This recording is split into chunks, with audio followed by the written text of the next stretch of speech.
Alright, maayong adlaw sa tanan, maayong buntag diri sa laing dapit sa kalibutan og maayong gabi Pilipinas og maayong hapon sa atong mga friends sa Middle East, sa Saudi Arabia. Pasensya na kayo nga medyo na late ta karon kay basta Friday, every Friday late na ko ginahatod ang ako ang kamanghuran kay basta Friday late start na para sa ila.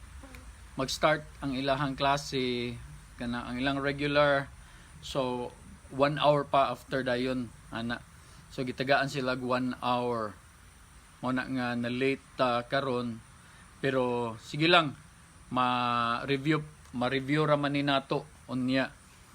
Now kanang nagpasalamat ta karong adlaw sa grasya o kanang sa grace and peace sa Ginoo no, sa tanan niyang gihatag dayon karon in behalf sa Chainbreakers Grace Ministry, sa ato ang daily dose of God's Word, kanang atong gi-hope nga mosunop ni sa ato ang kasing-kasing sa atong unahuna ang ato ang matun-an karon no, naana pod tay i-break nga pagtulunan nga ato ang nakatunan sa una nga atong nadunggan sa atong mga preachers, sa atong mga leaders, mga teachers sa church nga permi nato ginagamit karon nga nagunahon na ta nga sakto ba ka ni gamiton or dili, di ba? Kanang gitawag nga he must increase, I must decrease. Kay kabantay mo ana kanang moingon ta usahay moingon ang pastor or ang pari nga kinahanglan kita mo decrease ta and the Lord must increase.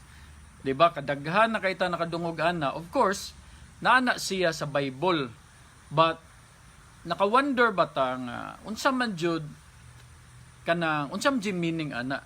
Now karon ato nang i-break nga idea. Most of the times ato nang magamit sa mga sermons, usahay ato nang magamit sa ato ang mga prayers nga to the point without even knowing its real meaning yun. Diba, ato na makita sa John chapter 3 verse 30. Nga ingon din ha, si John the Baptist ang nagstorya ana. Kay ang nahitabo magud ana is kanang mo nang time nga si John the Baptist kanang gapang baptize siya dinhi sa pikas nga lake or sapa. Si Jesus at the same time gapang baptize pod sa pikas nga lake, sa pikas nga lake ba or sapa.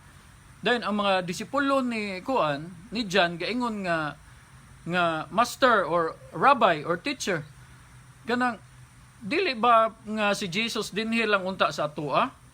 Nganong gapang baptize man siya dito sa pikas? Nga ikaw may nakauna, murag ana ba? So ningon dayon si John sa iyang mga disciples nga he must become greater and greater and I must become less and less. Now, mao na dayon na atong nadunggan sa ato ang mga pastors, sa atong mga priests, sa atong mga teachers, kang ate, kang kuya, kang lolo, kang lola, nga nana, nga, murag, di ba? It sounds spiritual to say that it needs to be all of God and none of me. Nakuha na to, nga kinala, it is all of God, wala joy ako Or, I no longer live, but Christ lives in me. No, I must decrease so that He can increase. No, spiritual kayo sa paminawon. Now, ang uban pwede sad ta moingon ba nga now karon kung gusto man di ka nga si God ang mo decrease mo increase, gusto man di ka nga si Jesus ang mo increase, kita ang mo decrease, then buhiin na ng balaod. Pero gasigig hapon ta kupot sa balaod, di ba? Gasigig hapon ta kupot sa mga daan nga pagtulunan nga dili makahatag nato og peace, then magsige tag ingon nga mo increase si Christ. Dayon nakikumpit, kung gusto ta mo increase si Christ, ang nahitabo makikumpit na noon ta sa mga finished works ni Christ, di ba? So this may sound super spiritual at first nga moingon ta nga si Christ, Jesus ang mo increase, I must decrease. But if we look closer, kung tan-awon jud na nato closer, there are just partial truths na adin ha, taken out of context, wala siya gibutang gyud sa context na kanang kung ato siyang i-contextualize kanang we will understand better unsa jud na Di ba? Kaya ano, kung atong tan-aon ang sumpay ana sa verse 31, kana na siya sa John chapter 30, John chapter 3 verse 31, kung imong basahon sumpay ana, niingon din ha nga mo bitaw nang nakaingon si John ana, ang reason is because he looks at Jesus as a being from heaven. He looks at Jesus nga kanang he is not from earth. Ana ba nakuha na to? Kaya in verse 31, ingon si John the Baptist din he has come from above and is greater than anyone else. We are of this earth and we speak of earthly things. No? But he has come from heaven and is greater than anyone else. Nakuha nato din ha. Nga ni angkon si John the Baptist, yang giingnan iyahang mga disipulo, nga, gikan na siya sa langit. Nung kita naarata diri sa yuta, we speak of earthly things. Ato pa, if we speak of earthly things, now, wala taga subay sa spiritual nga things. Diba? Again, reading the Bible needs extra examination. Kinanglan ato yun ang i-examine. Dili lang ta pwede nga mag-pick up lang ta mga passages because it sounds spiritual without even thinking about its context. Kaya ano, maglisod ta na, then kung mausa natin itudlo sa uban, sa katoong istorya nga puro tabuta nga nag-lead sa mga buta ng mga hulong tatanan. Di ba? We see nga nakita nato when John the Baptist told of this. Tanaw nato ang timeline, no? Ning istorya si John ani, it was before the cross. Wala pa nalansang si Jesus ani sa cross, no? Tanaw nato na unsa ang timeline ana. Today we can only tell stories of our past, but mao na, we can no longer live in it. Murabag ibutang nato ba nga, for example, may nga nga sa una ga puyo ra mig payag, ang mo inom mig tubig kanang gikan pa sa banga. Ang banga gani kay gilumot pa mo ni mo na. Ang pangutana is mo pa ba na imong ginabuhat karon didto pa ba gihapon ka gapuyo? Di ba? Story na lang na. Ingana na ba dili ka pwede nga mo puyo ana nga panahon nga moingon ba nga be tanaw na to be ato ni sundan be asa gyud ni siya gapuyo din. Pagsunod niya nagpuyo di sa dako kayo nga balay. Dayon gainom siya sa gripo or iyahang refrigerator na anay gripo sa atubangan. Na anay moagas nga tubig sa atubangan. So kaning atong ipang storya puro na lang ni past. Dili ka pwede maminaw sa usa ka tawo sa iyang story nga as if imo hadang i-contextual, imo dang i-take into kanang consideration o kanang assumption, mo assume na din ka gapuyo din na siya og payag until karon gainom pa siya sa gikan sa banga. Kaya nga naman, kaya wa ka kaila, wala ka kabalo sa tinuod yun nga storya. Maura gihapon na sa atong pagtuon sa Bible, nga kung ato ang paminawon, ato ang basahon ang Biblia, sa usa lang ka passage, wa ka kabalog, past ba na, before ba na sa cross, or story na siya after sa cross, then ato din ang i-take in sa atong kinabuhi. Then hunaw na, 2021 na karon. No, the account of John, ang account ni John was more than 2,000 years ago. We became a believer because of God's grace and our act of faith karon.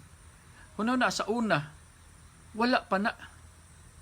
Wala pa shedding of blood, wala pa namatay si Jesus, wala pa tanan, wala pa ang Spirit, wala pa ang promised Holy Spirit nga giingon ni Jesus sa mga disciples, sa mga believers. Kuno na, si John gani mismo, si John the Baptist na putla nag-ulo, wa gyud na siya nakadungog ni Jesus ana nga kanang na ako'y promise Holy Spirit nga ihatag nimo John the Baptist mo nimo na. Ang iya lang is he was there to prepare the way of the Savior. No? Kung tan-aw nato sa Galatians chapter 2 verse 20, it is clearly stated nga niingon din na tinuod that we can say that I can become less and Christ is more. Tunaw na to. Let's look at Galatians chapter 2 verse 20. Ang gingon din ha, gingon na, I have been crucified with Christ. Okay? I have been crucified with Christ and I no longer live, but Christ lives in me. Okay? First line, din ha lang usa. Kumingon ta nga, I no longer live, but Christ lives in me. Moingon na dayon ng mga tao, di ba Brad, tanawa? Sakto man lagi ang giingon, nga I must become less and Christ becomes more. Kaya mo may giingon sa Galatians chapter 2, that I no longer live, but Christ lives in me. Wala joy ako, bisan gamay, wala joy ako, di ba? Kaya mo may giingon din na. Pero, dili ta mo stop din ha. Sumpayan nato kay dili nato matagaan og sakto nga meaning, kung mo stop lang ta din ha. Unsa may sumpayan ng Galatians chapter 2, verse 20. Now, niingon dayon din ha si Paul, the life I now live in the body, in the flesh, I live by faith. No? I live by faith in the Son of God who loved me and gave Himself for me. Notice, tanaw na to, sa Galatians chapter 2, naiduha kabuk ako. Ang first nga ako was, I was crucified and I no longer live. Now, mauna siya ang past. No? Nakuha na to, I was crucified and I no longer live. It means past na siya. Past to siya, our old self was dead, buried, and gone. Now, ang ikaduhang nga ay, mauni ni ay nato karon kita na. The new self. The second I now lives in faith. Karon kita, for by grace we have been saved through faith. Nagkinabuhi na ta karon sa pagtuo. Dili na ta patay din ha kang Adan. This is our new self. We are now resurrected in the new life. Muna di ka pwede magpabilin sa imong old self nga moingon ka nga I am dead. Diba, I was crucified but Christ. No? Di ta pwede mo ingon ana nga si Christ lang ang kuan. Kanang He lives in me, I no longer live. Kaya nga naman, sa pite naman na, condemnation naman na, mo man gusto sa yawa, nga makondem ta, kinagunahon na ta nga, wala tayo mawala kay, kanang wala kay ayo, or kung gusto ka kanang ma-please ang Ginoo, nabuhatan ni para ma-please ang Ginoo. So, mo na din na, this is our new self. Mo na giingon sa Ephesians chapter 1:13, when you believed, when you acted in faith, you were sealed by the promise of the Holy Spirit. Gisilyuhan na ka. Unsa pa? Ephesians chapter 2 verse 6, nag-ingon po din ha. And God raised us up with Christ. No, and seated us, maingkag seated verb, humana, past tense, humana na, and seated us in the heavenly places with Christ Jesus. Kaya napirmi na ko ingon ba nga, while napakas kalibutan, naa nata sa langit. No? Og napay usa ka profound nga truth about our identity in Christ. Galatians chapter 4 verse 7. You are no longer a slave, but God's own child. And since you are His child, mao ni, God has made you His heir. Kana bang ikaw na ang musunuray ba? Na ana kay promise ba gisilyuhan na ka kung unsay na akang God mo ay naapod nimo. Now we can live in confidence. No? Magkinabuhi na ta nga confident na ta. Unsa pay giingon? Hebrews chapter 13 verse 6. So we can say with confidence, makaingon na ta karon, instead nga maingon ta ba nga I no longer live but Christ lives in me. I may decrease so He can increase. Unsay giingon sa Hebrews 13:6? Ingon ng Hebrews 13:6. The Lord is my helper, so I will have no fear. I will no fear. What can mere people do to me? No? Unsa may mabuhat sa mga tao, sa mga unbelievers, unsa may mabuhat sa mga tao nga wala sa Ginoo diri nako. Unsa may mabuhat sa corruption, sa kalibutan diri nako. Di ba? Kung atong tan-awon, ang ministry ni John the Baptist, ang iyang ministry was a ministry of repentance. Pero ning fade away ra gihapon. Kaya naman, he was only there to prepare the way. Ang statement ni John, ang iyang pagstorya ni John had nothing to do with the old or the new self.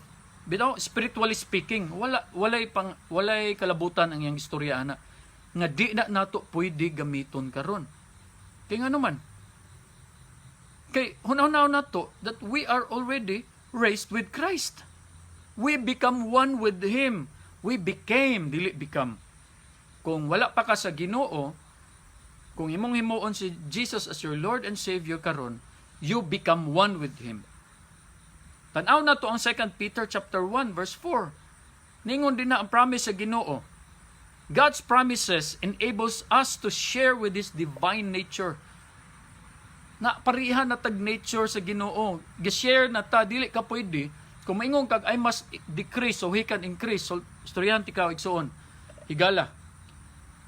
Once mo ingon ka, I must decrease. You are telling Christ that He must decrease too. Kaya nga naman, according sa 2 Peter, that we share in God's divine nature. If your nature is decreasing, it means God's nature is decreasing also. Dili na pwede. Dili na pwede. Kaya sa 2 Peter chapter 1, we share with God's divine nature. Kung ang nature sa Ginoo is kanang incorruptible siya, kung ang nature sa Ginoo dili siya mo decrease, then ikaw nag-share ka sa iyang nature, it means nga dili ka ga-decrease. Naa ka pirmi niya. Hebrews 13:6 gaingon pud siya din na. Nga kabantay mo? No? So we can say with confidence na karon nga the Lord is my helper. I will not fear. No? What can mere people do to me? What can corruption do to me? Unsa man ang corruption? Yes, we are human, but we already belong to Christ. No? We are a slave to righteousness. Mauna siya, which mauna siya nga kanang karon righteous na ka.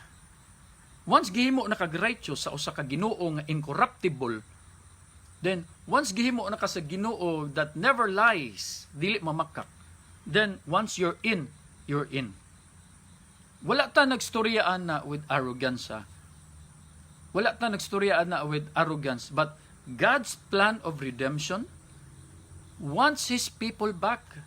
Niingon siya that none shall perish. Mo niyang giingon sa 2 Peter chapter 3 verse 9 that the Lord is not slow in keeping His promise. Mo ni ginahuna sa ubang tao nga hinayan man ng Ginoo, but instead patient kayo kanang unsay Bisaya anang kuan kanang patient kanang dili pasintihan nang pasensyado kayo ang Ginoo diri nato that not wanting anyone to perish but everyone to come to Him, to come to repentance, to have a change of mind, that only God can save us, that only God can do the things we cannot do. Di ba? So, ang pasabutan na akong point is God wants us to become one with Him. Sa 2 Corinthians 5:17, giingon din na, we are a new creation, therefore, if anyone is in Christ, naay kondisyon, di ba?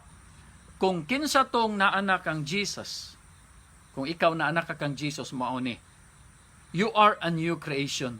The old has gone, the new has come. Dili ka pwede mo ingon nga, you are decreasing, you are a decreased person, you are anak raka, then si Jesus anak, dayon, kanang si Jesus, it is no longer I, but Jesus lives in me, wala na ko'y ako, dili na siya pwede, kaya nga naman gihimo na kang bago. So you see, makita nato nga, kanang phrase nga, I become less and He becomes more, dili na siya pwede mo jive sa idea that Jesus can still increase or decrease. Kuha na to. Kung maingon ka sa Ginoo, sa imong prayer, Lord, I must become less and you become more. Sa to ba? Wala pa gyud nahimo nga more si Jesus, wala pa gyud nahimo nga more si God. Sa to pa, the more ka magkaubos, imong ginapaubos ang imuhang kaugalingon, the more nimo ginapasaka ang Ginoo lugar. Sa ato pa, ang atoang gituohan nga Ginoo, wala pa diay nakaabot sa iyahang power gyud. So para makaabot siya sa iyang power, kinahanglan magkaanam ka kaubos, murag timbangan ba? Di ba? Murag timbangan ba nga, para musaka ang Ginoo, kinahanglan magpaubos kag maayo. Pero asa kutob, walay kanang walay limit, di ba? sige na lang yung kagpaubos ug maayo para mosaka ang Ginoo sa ato pa ang imo ang gituohan nga Ginoo nga ato ang gituohan nga Ginoo sa una wala pa nakaabot sa iyang power gyud nga tinuod. Di man na pwede. Kay ngano man God is eternal, God is constant. Una na walay nag-create kang God. God created everything. Nakuha na to. Dili ta pwede nga moingon nga I become less and you become more. Di ba? Ato nang tangtangon sa atong unahuna because God does not change. Pero naay usa. He changes us instead to become one with Him. Balanse ta sa Ginoo. We share in His divine nature. That is why, that is why when we fall, when we fail, when we stumble, kanang mo ingon tag we become less, imo ang ginatan-aw, imo ang kagalingon nga, huyang ka, imo ginatan-aw, imo kagalingon nga weak ka, imo hadyong ginaangkon nga, corrupted ka, gastumble ka, ga-fail ka. Pero tanawa, 2 Timothy 2:13, giingon din ha, nga when we are faithless, He stays faithful.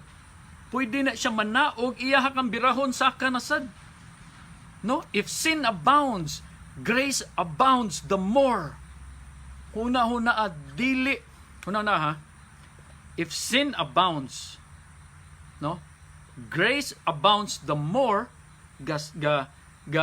Ginaapas, ang pasabutan na is, kung ang sala, try og apas, the more ta magpakasala, ang kuan, ang grasya sa Ginoo, dili na siya pwedeng magpaubos og maayo. Mutupong na sa imuha nga iyaha kang aswaton, nga iyaha kang kuhaon to para matakdan ka sa grasya. Nakuha na to. No? He is the one making us strong so we do not decrease. Mao na ang grasya sa Ginoo. It is us sa tinuod as humans dinhi kung wala pa ka sa Ginoo. It is us who decreases. And it is the power of the Holy Spirit that makes us increase so we can become one with Him. So mao na, when we are in Christ, walay conflict. Wala joy conflict. That is why nga kita gilimpyuhan ta niya so we can be compatible with Him. Kaya nga naman, dili na siya pwede mo puyo o hugaw nga lugar. Dayon, bisag unsaon na tog limpyo sa atong kaugalingon, dili man na ang standard sa Ginoo. Murabag katong akong igagaw, storya nako sa una. Nga ning try ko og limpyo sa kwarto sa akong igagaw, kay gusto nako siya i-please. Pag uli sa akong igagaw, pag tan-aw niya sa iyang kwarto, although limpyo, nasuko siya nako. Usa ka buwan wa ko niya gitinggan. Wala ko niya gitingugan. Kaya nga naman, dili man the way he wants to clean his room. No? Yalagin, naninguha kung akong limpyuhan ang iyang kwarto. Pero, wala siya nahimaya. Let Christ, let God, let the Holy Spirit clean us. Kay mauna iyang standard sa paglimpyo nato para mahimo tang compatible sa iya. Kaya nga naman, ang atong power, diris kalibutan, which is kanang human power lang, dili na makatupong sa power sa Ginoo. So, ayaw pag-try nga limpyuhon nimo imong kaugalingon kay dili ra gyapon makahimaya na sa Ginoo. Instead nga magsige kag ingon sa imong kaugalingon nga you decrease and Christ increase. Romans 6:11 gaingon din na consider yourself alive in Christ. No? Hunaw na you are not an obstacle. Dili ta babag dito sa kingdom sa Ginoo. Instead, we are ambassadors sa Ginoo. 2 Corinthians 5:20 giingon na din na. No? We are Christ's ambassadors. God is making His appeal pinaagi nato para sa kalibutan. We speak for Christ. No? Nga kita ang moingon sa uban nga ang Ginoo higugma nimo. Ang Ginoo dili ganahan nga mo perish ka. Abrihi ang purtahan sa imong kasing-kasing kay mosulod siya nimo and He will stay forever. Mauna kita. God does not want to replace us. He wants to embrace us. Igsuon. He wants to embrace us. He is not letting go of us when we make mistakes. Dili na pwede nga magsige tag-ingon ba nga we must decrease and He must increase. Kay nga dili na siya kinaiya sa usa ka anak sa Ginoo. Ang anak sa Ginoo, we share in God's divine nature. Unsa pa giingon? Hebrews 13:5 ningon si God nga usapod ni. Moingon ta nga He must increase, we must decrease. It means nga ang imuhang relasyon sa Ginoo naay distansya. Unya unsa may nagiingon sa Hebrews 13:5 nga He will never leave us nor forsake us. Di ba? If He will never leave us nor forsake us, naa kaniya pirmi. Dili ka pwede mo ingon I must decrease, He must increase. Kaya nga kung mo na atong pirmi istorya sa atong prayers or atong dawaton sa mga istorya sa atong mga pastors or leaders or teachers, it means gahatag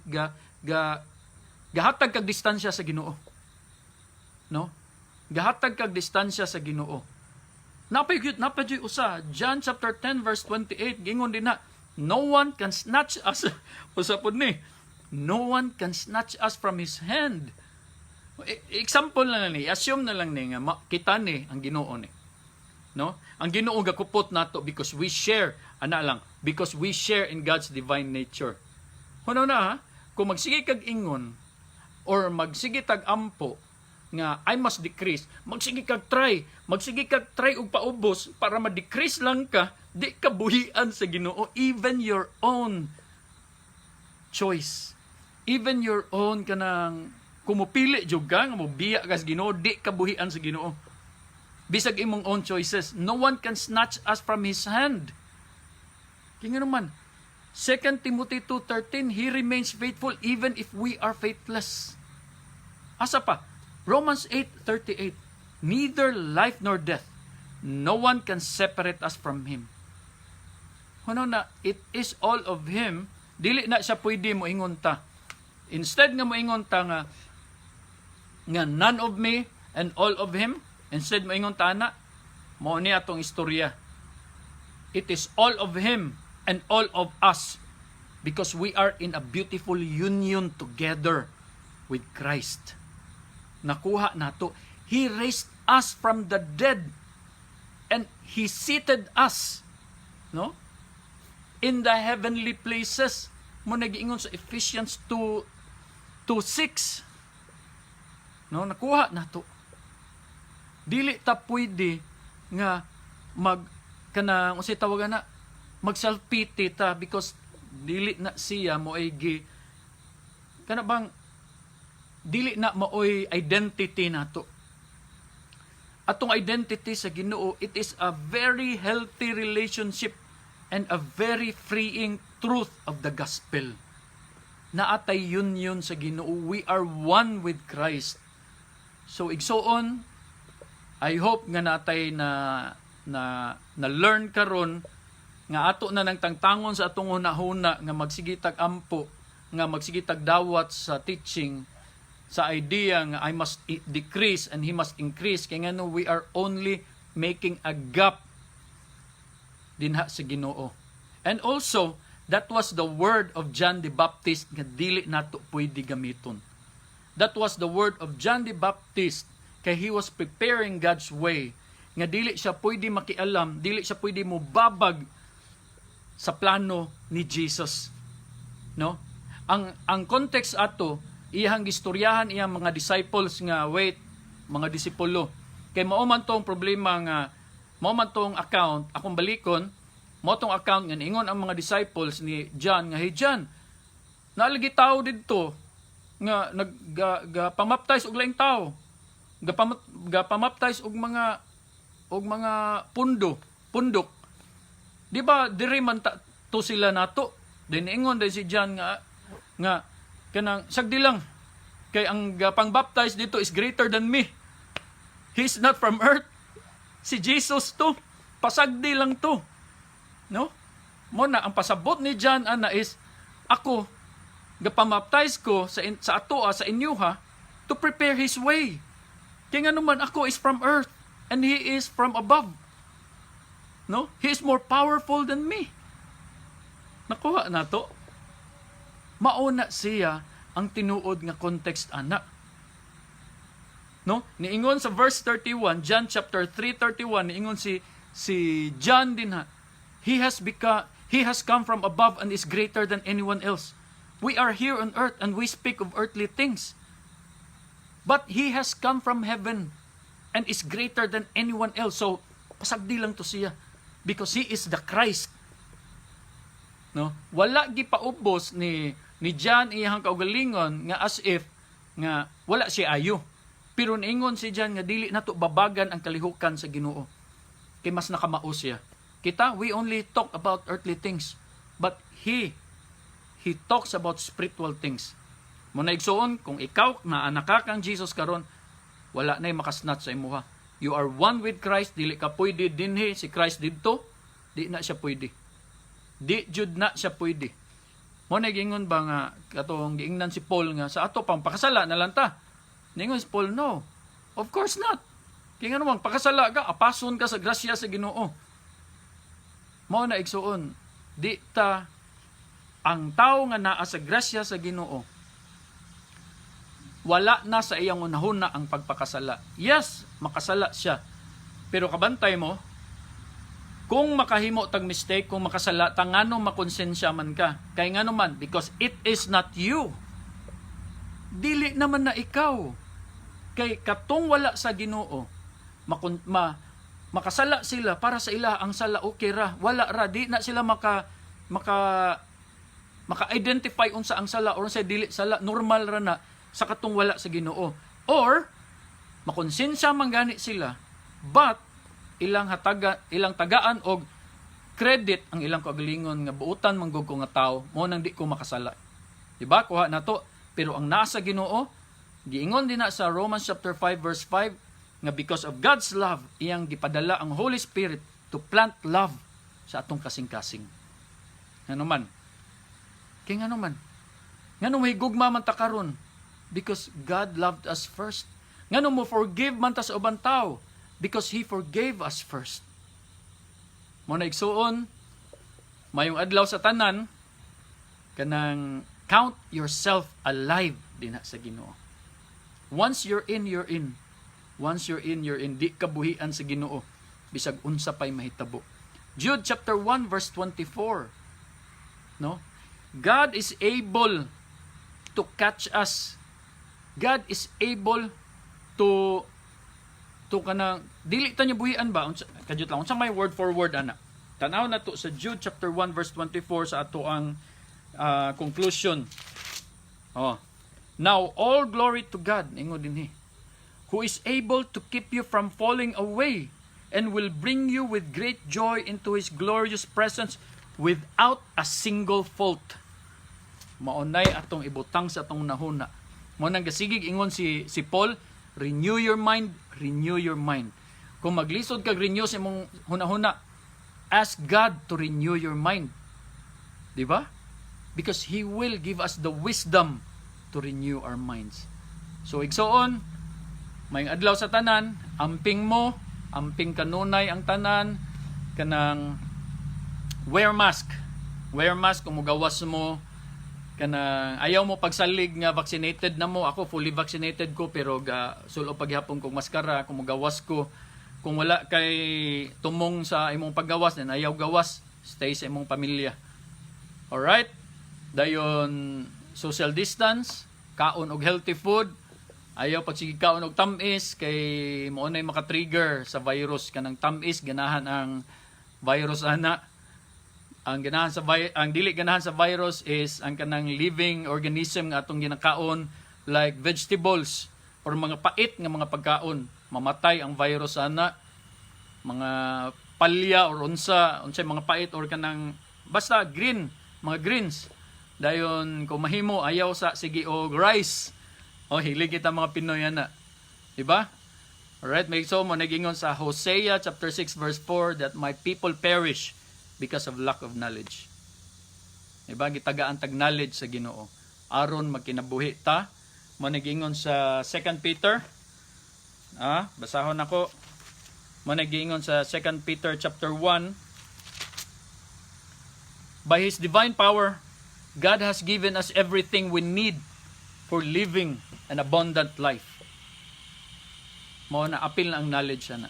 Alright, magigsuon, may adlaw sa tanan, and God has blessed us all.